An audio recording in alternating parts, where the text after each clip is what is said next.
It's a beautiful valley, and actually the rain has stopped as well. It's nice standing here in the dry. But we've got a real issue going on here with wind turbines. We've been working on it together.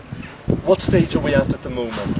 Where are we with this campaign to try and represent the voices of local people and to try and take on some of these big... 7 applications in for wind turbine wind farms, and huge local opposition, as you know, Hugh. I think we've worked very well.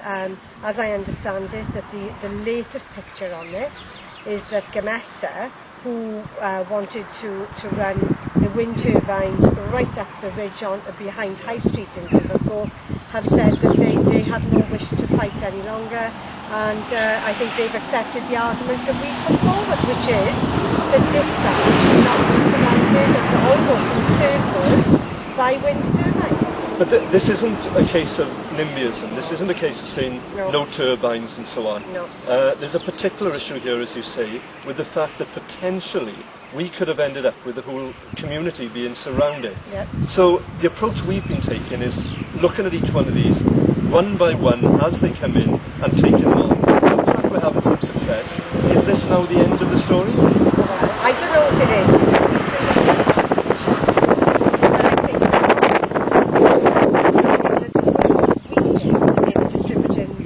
Almost 3,500 leaflets. Local shopkeepers very kindly agreed to have little ballot boxes put in their shops, and also to have petitions on the counter where people could go in and just fill in the leaflet, fill in the slip at the back the leaflets we put out, fill in the petition forms. We've now got that information back and forth to the Minister we have serious local opposition in this community against these wind farms.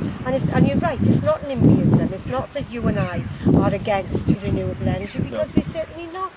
But this was just a burden too much for one community. We've written to the Welsh Assembly, we've written to Rhondda and Taff, we've written to Bridgend County Borough Council, we've used the names with all of those petitions to add weight to our argument. Yeah. And the other bit of good news we've had the last couple of days as well is the OVRUP report. Now most people won't know what OVRUP is, but what is that about, and why is that potentially good news? Well, under TANIC, and it is technical, you're right too, but under TANIC, Technical Advice Note 8, of course, the Renewable Energy TAN, which is planning guidance, they identified certain areas, as I said, via Strategic Search Area F, prime targets for utility companies to put an application in. The 3 local authorities, RCT, Bridgend, Neath Port decided they weren't happy with Strategic Search Area F.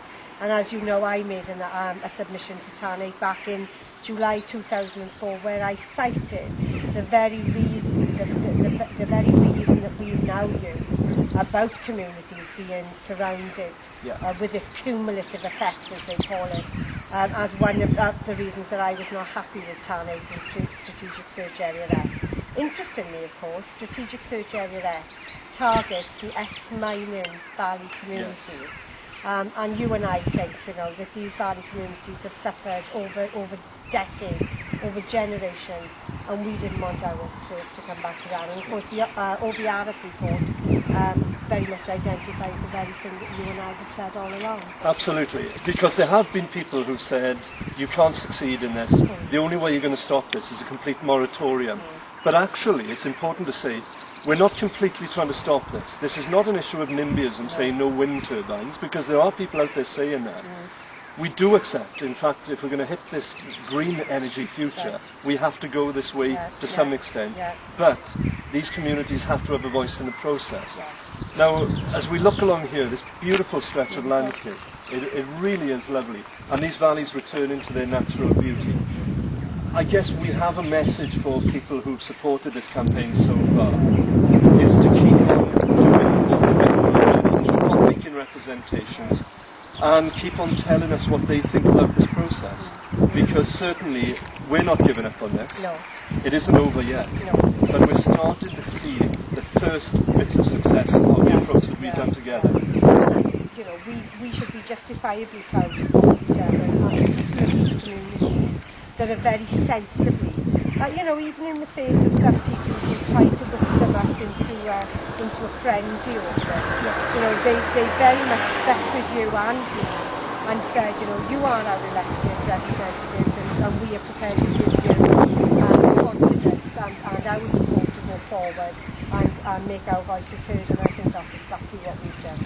But as you said, it's not over yet, and we'll keep plugging away at it. Well, that's brilliant. So I guess the final message, if you're watching this on my website, if you're seeing the press releases that Janice and I are putting out, if you're getting a letter from us in response to the petition, well, keep on the pressure on us, keep on working with us, and also tell your neighbour, tell your family, tell your friends to get behind the efforts that we're putting in. Because we think, well, we're already seeing it. We're making a measurable difference here. So if you stick with us, if you add your support to us, then we'll get exactly what the people of these communities want. So thank you for your support, and Janice, absolutely the same. Great thanks out to you. And it doesn't stop here, but we'll keep on battling on your behalf. Thank you very much. And also him, we will always tell you as it is. We won't try to whip you up if you're crazy, because there is a certain amount of NIMBYism. We are serious about keeping these hands as beautiful as we want them to be, now that they're coming back from years of scarring of the industrial revolution, if you like. But we are there to support you as well. There we are. Now we're off. Get out of the rain. It's threatening to come back, and get a cup of coffee. Thanks, Janice. Thanks, Lou. Okay.